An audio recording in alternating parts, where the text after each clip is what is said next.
nous aurons exposé BH, notre collègue BH, Christian Moïsouk, qui a fait une thèse sur Malebranche, en co-tutelle, Kant BH, et il est ancien pensionnaire étranger de l'École normale supérieure, et il va publier bientôt un ouvrage qui s'appelle Métaphysique et théologie chez Nicolas Malebranche, proximité, éloignement, occasionnalisme.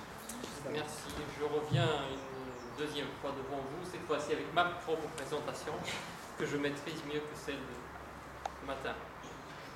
Alors, Jean-Luc Marion, lecteur de Malebranche.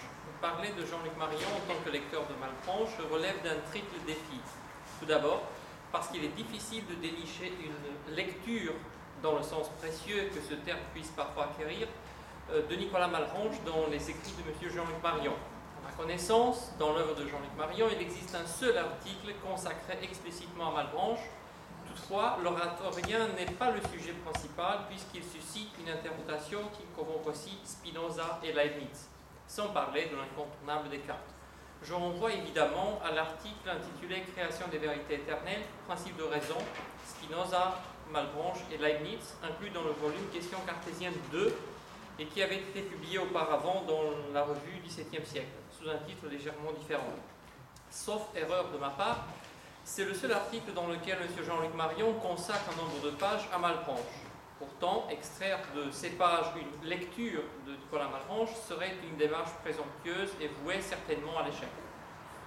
Ensuite, Nicolas Malebranche n'est pas une référence que M. Jean-Luc Marion privilégie dans ses livres, bien au contraire. Voici quelques exemples, sans prétention d'exhaustivité, mais suffisamment explicites. Sur l'ontologie grise de Descartes, 2 occurrences. Sur la théologie blanche de Descartes, 19 occurrences. Sur le prisme métaphysique, 12 occurrences. Certitude négative, une seule occurrence. Le visible est révélé, 2 occurrences. Comparé à la précarité des références malebраnchistes dans les articles, les livres pourraient paraître une véritable mine d'or. Or, il n'en est rien, pour une raison qui constitue le troisième et le plus grand défi. Nicolas Malebranche apparaît, et je ne risque pas de dire toujours, mais cette affirmation ne serait pas si loin de la vérité, presque chaque fois rapportée à Descartes. La position de l'oratorien n'est analysée que pour mieux souligner l'hétérodoxie de ses successeurs, communément connus comme post-cartésiens, mais qu'on devrait tenir plutôt comme anti-cartésiens, Malebranche, Spinoza et Leibniz. Ces 3 défis suscitent d'emblée 3 observations qui orientent mon propos. La première, il est presque impossible de parler d'une lecture de Malebranche qui ne soit également une lecture de Descartes. Ce n'est donc pas sans raison qu'un lecteur attentif pourrait penser que Nicolas Malebranche n'apparaît dans les écrits de Jean-Luc Marion que pour illustrer la manière dont une thèse cartésienne s'est pervertie ou a été consciemment détournée. L'oratorien paraît jouer le rôle assez ingrat, il faut le reconnaître, de miroir défigurant de Descartes. Il n'est pas le seul miroir défigurant, Spinoza et Leibniz le sont aussi, mais de tous les post-cartésiens, il me semble que pour M. Jean-Luc Marion, Nicolas Malebranche paraît le disciple le plus hérétique, philosophiquement et même théologiquement parlant. On pourrait alors demander à M. Jean-Luc Marion s'il a consciemment mentionné Malebranche dans ses écrits avec l'intention de le montrer comme l'un des moments de l'histoire de la philosophie qui illustre la dérive des thèses cartésiennes. Ou bien si c'est la rigueur des choses, pour reprendre le titre d'un de ses ouvrages, qu'il a déterminé à écrire sur Malebranche comme il l'a fait, sans jamais employer un mot d'appréciation à ma connaissance. La deuxième observation, les références que M. Jean-Luc Marion fait à Malebranche s'inscrivent dans la plupart du temps dans une logique d'une démarche qui renvoie de dos à dos tous les successeurs de Descartes en tant que disciples ayant cédé à la tentation de critiquer, déformer ou détourner la doctrine de leur maître. Pour Jean-Luc Marion, Malebranche serait donc uniquement l'une des branches de l'arbre de l'anticartésianisme dont la floraison n'était qu'une question de temps. Enfin, la troisième et la plus importante observation, la singularité philosophique de Descartes, et je pense aux 7 conclusions du livre sur la théologie blanche de Descartes, n'était-elle pas en fait impossible à assumer pour les successeurs de Descartes?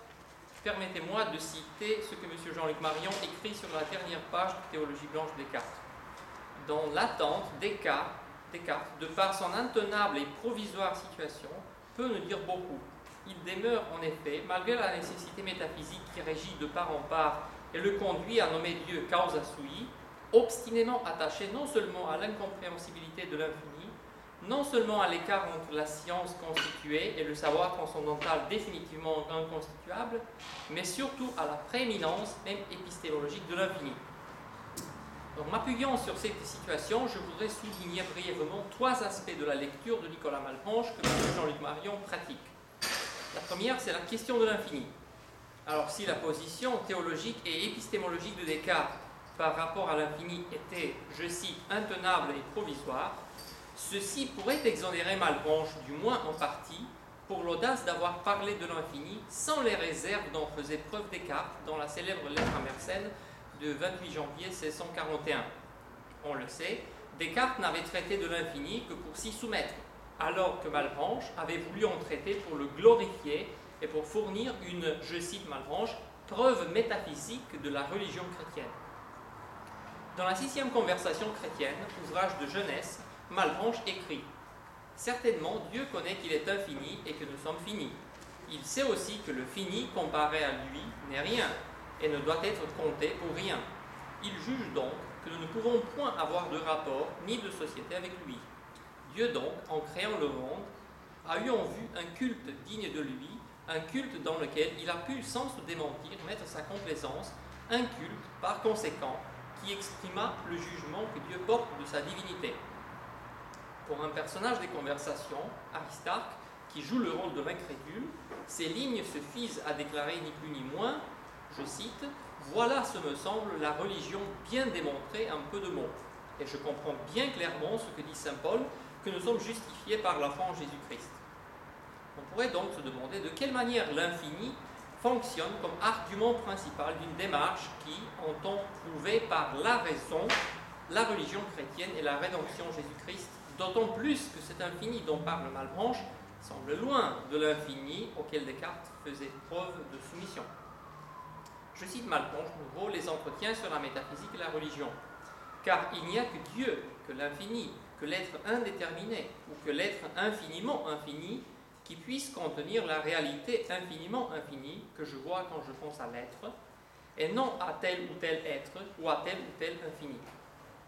Cette phrase, qu'écrit Malebranche en sollicitant au maximum le concept d'infini, jusqu'à le caricaturer par saturation et répétition mécanique, je cite infini, infiniment, infini, cette phrase marque déjà l'épuisement des ressources théologiques de l'infini auxquelles Descartes se soumettait, et la transformation de l'infini en synonyme pour la perfection de l'être.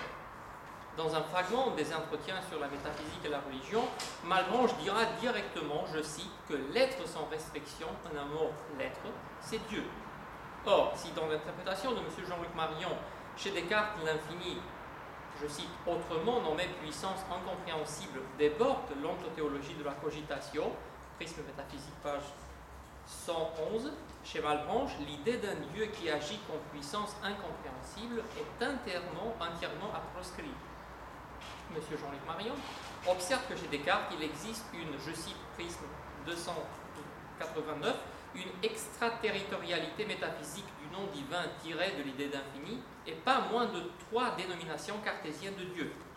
Dieu comme infinitum, Dieu comme potentia et Dieu comme ens summe perfectum, que Descartes juxtapose, je cite prisme, sans les organiser selon une unique anabase. Or, M. Jean-Luc Marion souligne que Malebranche connaît bien la détermination de Dieu comme infinitum et que, toutefois, l'oratorien l'intègre dans la détermination de Dieu en tant que ens summe perfectum, considérant Dieu comme l'être infiniment parfait. Je viens de citer le fragment. Ainsi, selon M. Marion, l'infini dont parle Descartes, je cite prisme 289, se résorbe chez Malebranche en un simple indice de perfection et revient à dire soumet en perdant sa signification propre.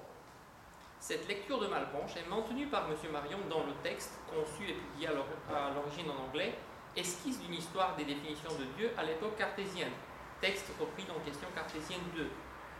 M. Marion décèle plusieurs étapes dans la réflexion malebranchiste sur l'infini.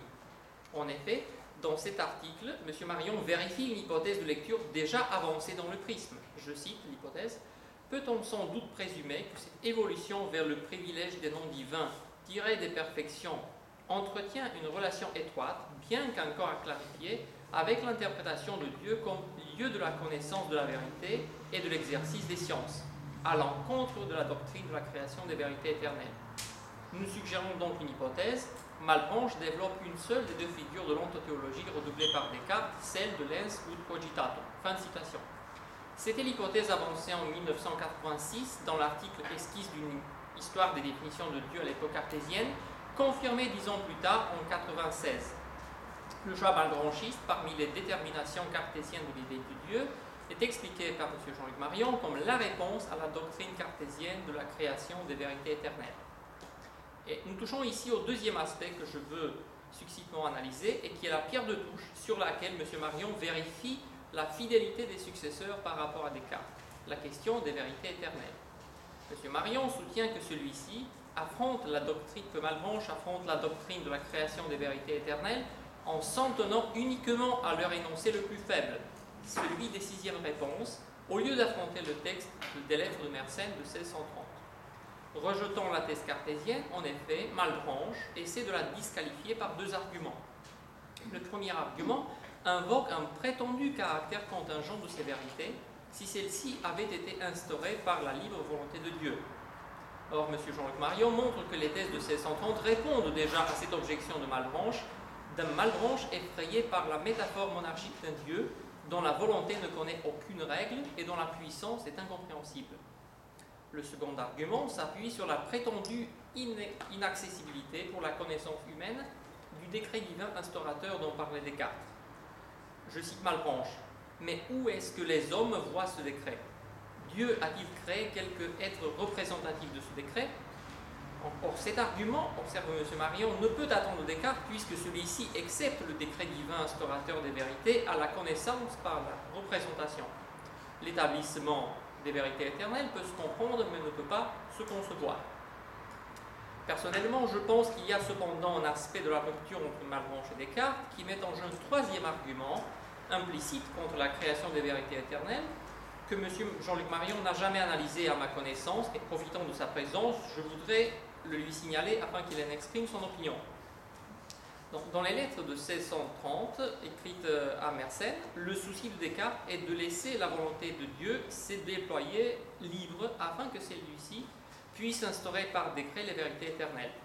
Une autre conception qui tiendrait les vérités éternelles pour indépendantes de Dieu reviendrait, je cite Descartes, à parler de Dieu comme d'un Jupiter ou Saturne ou à l'assujettir aux Styx ou aux destinées.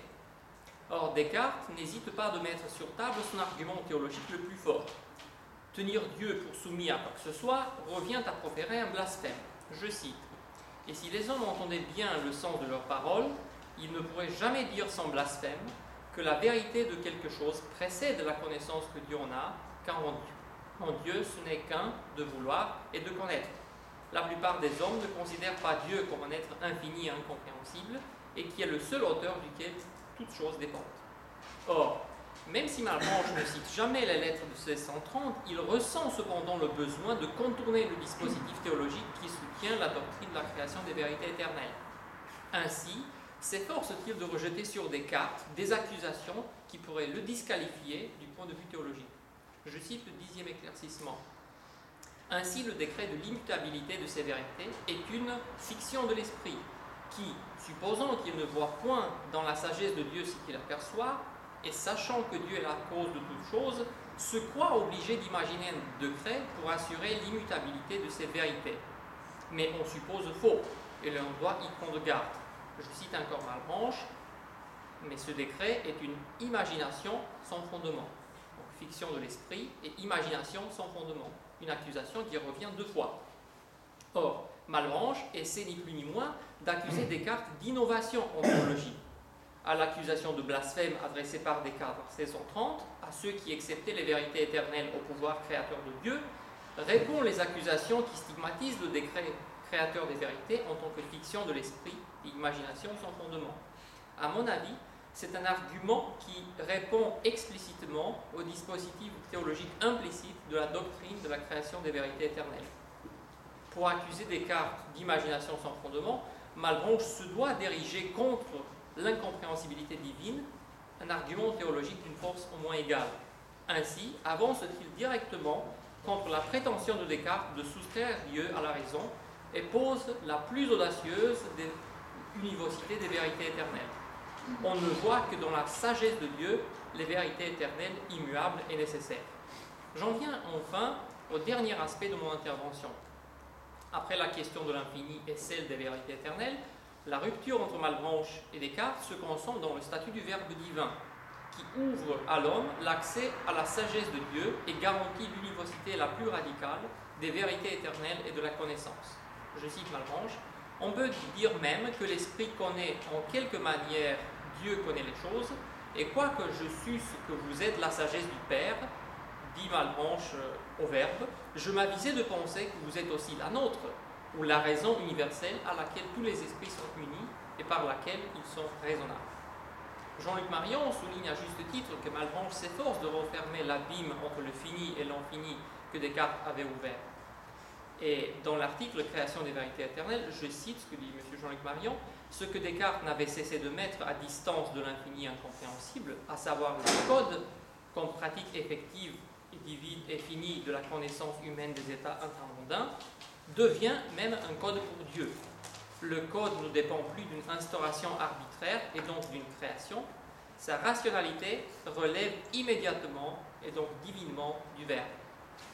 Dans cet article, M. Jean-Luc Marion évite un diagnostic théologique de la position malebranchiste, mais il en posera un dans le prisme métaphysique. Je cite et je finis, « Contrairement au Verbe, il y a des guillemets que Jean-Luc Marion met, le Verbe que blasphème Malebranche en lui prêtant de trop humaines doctrines les siennes, le Christ dit ses propres paroles directement bibliques. » On observe donc, finalement, que M. Jean-Luc Marion reprend et rejette sur Malebranche l'accusation de blasphème que Descartes lui-même avait proférée en 1630 contre ceux qui s'imaginent que Dieu n'est pas une puissance incompréhensible. Face à cette interprétation, il serait inutile de risquer un commentaire supplémentaire. L'accusation parle de soi.